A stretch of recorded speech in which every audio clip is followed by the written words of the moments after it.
You will find it more helpful to your prayers if you have some objects at which you aim, and I think also if you have some persons whom you will mention. Do not merely plead with God for sinners in general, but always mention some in particular. If you are a Sunday school teacher, don't simply ask that your class may be blessed, but pray for your children definitely by name before the Most High. And if there be a mercy in your household that you crave, don't go in a roundabout way, but be simple and direct in your pleadings with God. When you pray to Him, tell Him what you want. If you have not money enough, if you are in poverty, if you are in straits, state the case. Use no mock modesty with God. Come at once to the point. Speak honestly with Him. He needs no beautiful phraseology such as men will constantly use when they don't like to say right out what they mean. If you want either a temporal or spiritual mercy, say so. Don't ransack the Bible to find out words in which to express it. Express your wants in the words which naturally suggest themselves to you. They will be the best words, depend upon it. Abraham's words were best for Abraham, and yours will be the best for you. You need not study all the texts in Scripture to pray just as Jacob and Elias did, using their expressions. If you do, you will not imitate them. Or you may imitate them literally and servilely. But you lack the soul that suggested and animated their words. Pray in your own words. Speak plainly to God. Ask at once for what you want.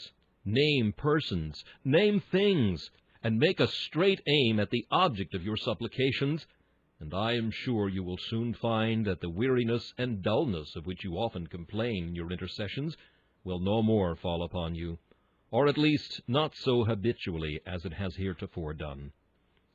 But, says one, I do not feel that I have any special objects for which to pray. Ah, my dear brother, I know not who you are or where you live to be without special objects for prayer, for I find that every day brings either its need or its trouble, and that I have every day something to tell to my God. But if we had not a trouble, my dear brethren, if we had attained to such a height in grace that we had nothing to ask for, do we love Christ so much that we have no need to pray that we may love Him more? Have we so much faith that we have ceased to cry, Lord, increase it? You will always, I'm sure, by a little self-examination, soon discover that there is some legitimate object for which you may knock at mercy's door and cry, Give me, Lord, the desire of my heart. And if you have not any desire, you have but to ask the first tried Christian that you meet, and he will tell you of one. Oh, he will reply to you, If you have nothing to ask for yourself, pray for me. Ask that a sick wife may be recovered. Pray that the Lord would lift up the light of His countenance upon a desponding heart.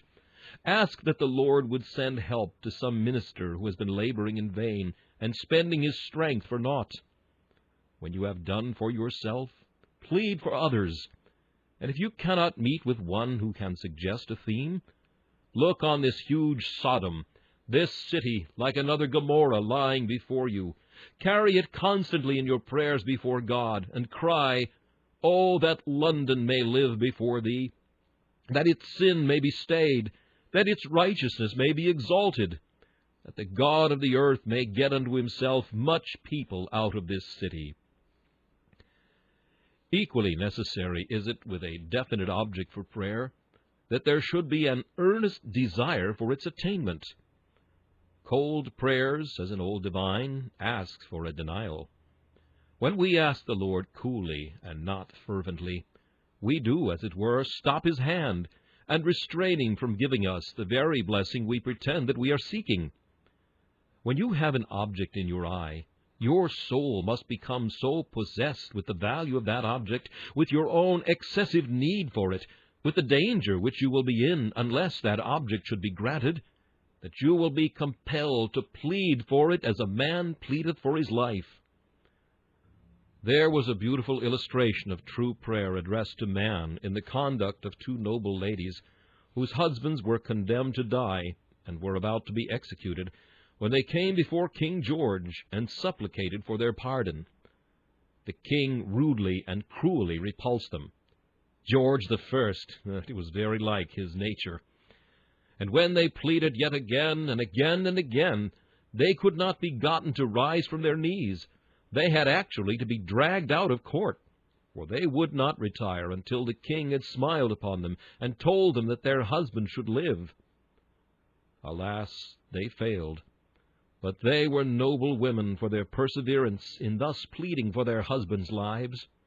That is the way for us to pray to God. We must have such a desire for the thing we want that we will not rise until we have it, but in submission to His divine will nevertheless, feeling that the thing we ask for cannot be wrong, and that He Himself hath promised it. We have resolved it must be given, and if not given, we will plead the promise again and again, till heaven's gates shall shake before our plea shall cease.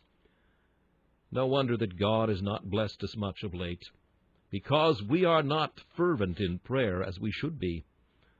Oh, those cold-hearted prayers that die upon the lips, those frozen supplications. They do not move men's hearts. How should they move God's heart? They do not come from our own souls. They do not well up from the deep secret springs of our inmost heart, and therefore they cannot rise up to Him who only hears the cry of the soul, before whom hypocrisy can weave no veil, or formality practice any disguise. We must be earnest, otherwise we have no right to hope that the Lord will hear our prayer. And surely, my brethren, it were enough to restrain all lightness and constrain an unceasing earnestness, did we apprehend the greatness of the being before whom we plead. Shall I come into thy presence, O my God, and mock thee with cold-hearted words? Do the angels veil their faces before thee? And shall I be content to prattle through a form with no soul and no heart? Ah, my brethren, we little know how many of our prayers are an abomination unto the Lord. It would be an abomination to you and to me to hear men ask us in the streets as if they did not want what they asked for. But have we not done the same to God? Has not that which is heaven's greatest boon to man become to us a dry, dead duty? It was said of John Bradford that he had a peculiar art in prayer, and when asked for his secret, he said, "When I know what I want, I always stop on that prayer until I feel that I have pleaded it with God, and until God and I have had dealings with each other upon it. I never go on to another petition till I have gone through the first." Alas, for some men who begin, "Our Father which art in heaven, hallowed be thy name," and before they have realized the adoring thought, "Hallowed be thy name," they have begun to repeat the next words, "Thy kingdom come." Then perhaps something strikes their mind. Do I really wish His kingdom to come?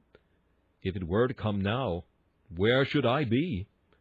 And while they are thinking of that, their voice is going on with, "Thy will be done on earth as it is in heaven." So they jumble up their prayers and run the sentences together. Oh, stop at each one till you have really prayed it. Do not try to put 2 arrows on the string at once. They will both miss. He that would load his gun with 2 charges cannot expect to be successful. Discharge 1 shot first, and then load again.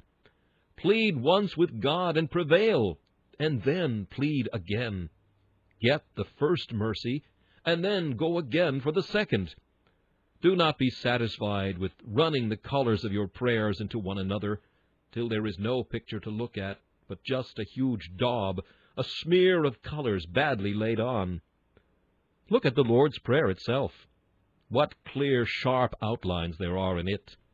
There are certain definite mercies, and they do not run into one another. There it stands, and as you look at the whole, it is a magnificent picture, not confusion, but beautiful order. Be it so with your prayers.